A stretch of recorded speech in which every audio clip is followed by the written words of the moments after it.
Augusta Savage naît en 1892 en Floride, dans une Amérique ségrégée où une jeune fille noire n'est pas censée devenir artiste. Enfant, elle modèle déjà des figurines en argile rouge trouvées dans la terre. Son père, pasteur méthodiste, considère la sculpture comme un acte païen et la punit pour avoir modelé des visages. Pourtant, elle persiste. Très tôt, son talent est évident. Mais les portes des écoles d'art lui sont fermées à cause de sa couleur de peau. En 1923, elle est admise à la Cooper Union à New York, l'une des rares institutions à accepter les étudiants noirs. Elle y excelle. Mais la discrimination la rattrape. Elle obtient une bourse pour étudier en France, avant qu'elle ne soit annulée lorsqu'on découvre qu'elle est noire. L'indignation publique force un débat national sur le racisme dans le monde de l'art. Mais Augusta Savage doit continuer à se battre pour chaque opportunité. Dans les années 1920 et 1930, elle devient une figure centrale de la Harlem Renaissance, ce mouvement artistique et intellectuel qui célèbre la culture afro-américaine à Harlem.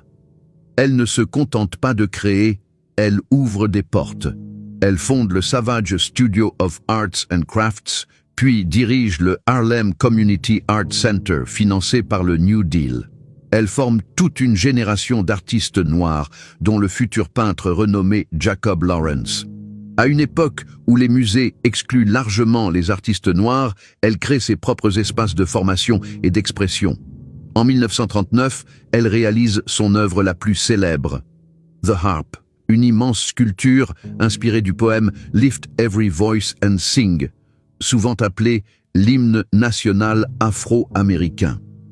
L'œuvre représente des figures noires stylisées formant une harpe monumentale. Elle est exposée à l'Exposition universelle de New York et impressionne par sa puissance symbolique. Mais faute de financement pour la conserver, la sculpture est détruite après l'exposition. Comme beaucoup de ses œuvres en plâtre, elle ne sera jamais coulée en bronze. Une perte immense pour l'histoire de l'art. Malgré son talent et son influence, Augusta Savage reste longtemps sous-reconnue. Les galeries majeures l'ignorent, les commandes publiques sont rares, et les difficultés financières l'obligent à quitter Harlem dans les années 1940. Elle finit sa vie dans une relative discrétion, loin de la reconnaissance accordée à certains de ses contemporains masculins. Augusta Savage ne fut pas seulement une sculptrice brillante, elle fut une bâtisseuse d'institutions, une mentor, une résistante face au racisme systémique. Son héritage dépasse ses œuvres disparues. Il vit à travers les artistes qu'elle a formés et les espaces qu'elle a créés.